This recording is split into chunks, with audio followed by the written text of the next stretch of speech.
अस्सलाम वालेकुम जी, कैसे हैं आप सब। उम्मीद है सब खैर से होंगे। आज हम बनाएंगे होममेड शॉर्टनिंग, जिसे हम यूनी पफ भी कहते हैं, जिसे आप बेकिंग की मुख्तलिफ़ चीज़ों में एज अ बटर यूज़ कर सकते हैं। और इसको हम बनाने वाले हैं सिर्फ 1 कप घी से, और घी आप कोई सा भी ले सकते हैं। तो बिना टाइम वेस्ट किए इस रेसिपी को शुरू कर लेते हैं, जिसके लिए मैंने यहाँ पर घी लिया है। ये देखें 1 किलो घी है, इसमें से मैं 1 कप घी निकाल लूँगी।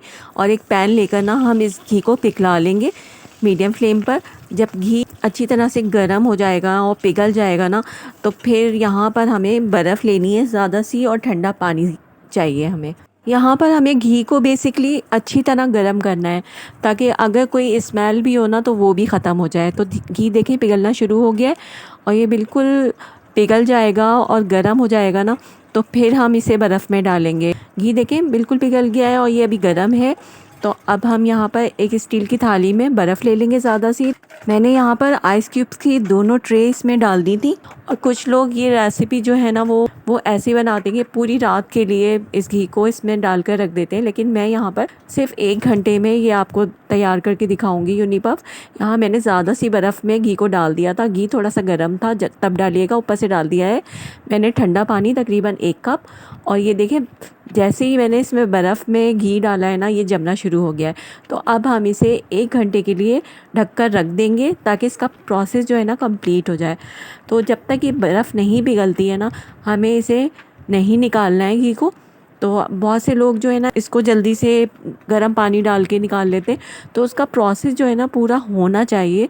बर्फ़ अच्छी से सारी पिघल जाए ना, उसके बाद हमें इसमें से घी निकालना है। घी को बर्फ़ के साथ अच्छी तरह से चला कर ना फिर इसे रखना है, ताकि घी एक जगह इकट्ठा ना हो। मैंने इसे ढककर 1 घंटे के लिए रख दिया था, और 1 घंटे के बाद ये देखें बर्फ़ जो है ना बिल्कुल पिघल गई है इसमें।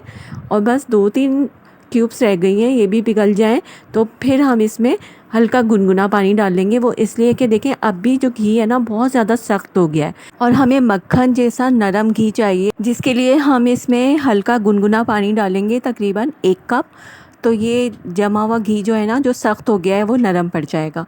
तो देखें थोड़ी देर के बाद मैंने इसको देख लिया था, इसमें अब बर्फ़ बिल्कुल ख़त्म हो गई है और सारी बर्फ़ घुल गई है, और अभी भी ये बहुत सख्त है। तो मैंने इसमें 1 कप गुनगुना पानी डाल दिया था। अब ये घी जो है ना थोड़ा सा नरम पड़ जाएगा, और हम इसे आसानी के साथ इसकी बॉल बना सकेंगे, और इसको ना हम अच्छी तरह से निचोड़ सकेंगे ना पानी में से। तो आपने ना इस तरह से घी को ना दोनों हाथों से लेकर जितना हो सके ना इसे इस तरह से निचोड़ के इसमें से पानी निकालना है। अच्छी तरह से इसमें से पानी निकालना है और इसके बॉल बनाते जाना है। तो मैंने इसी तरह से इसको टाइटली दबा दबा के ना इसका पानी निकाल दिया था, और मैंने इसके 4 बॉल्स बना लिए थे। अगर इसमें ज़रा सा भी पानी रह जाएगा ना, तो फिर आप पेटीज़ या बिस्किट जो भी बनाएंगे ना उसमें कोई ना कोई गड़बड़ हो जाएगी। तो आपने बस इस बात का ख़याल रखना है कि आपने इसमें से पानी अच्छी तरह से निकालना है।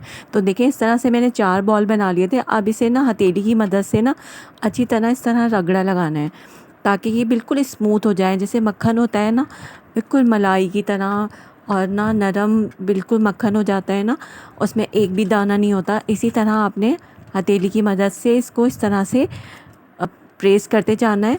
और उसके बाद इसके बॉल्स, या फिर आपको जैसा भी आपको शेप में रखना है ना, इसे किसी भी बॉक्स में तो आप इसे रख सकते हैं। तो मैंने इसे 2 बॉल्स बना के ना इसके, और मैंने इसे एयर टाइट बॉक्स में रख दिया था। मुझे बनाने थे दूसरे दिन बिस्किट, तो उसके लिए मैंने पहले ये बना के रख दिया था, फिर दूसरे दिन मुझे बिस्किट बनाने ना इसके।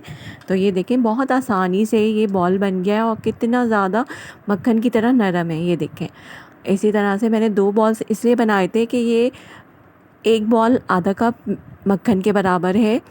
तो आपने भी इसी तरह से बॉल्स बना के रखने हैं, ताकि आप जब भी कुछ बनाएं ना तो मेजरमेंट में आसानी हो जाए। तो ये देखें एयर टाइट बॉक्स मैंने ले लिया था, और इसमें मैंने एयर टाइट करके ना इसको रख दिया था फ्रीज़र में। आप इस तरह से 1 किलो घी का भी बटर बनाकर रख सकते हैं, लेकिन आपको इसे फ्रीज़र में रखना है। 2-3 महीने तक आराम से ये चलेगा।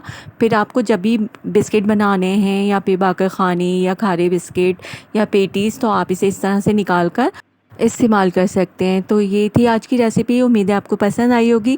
पसंद आए तो लाइक शेयर और चैनल को सब्सक्राइब करना ना भूलिएगा। Thank you so much for watching.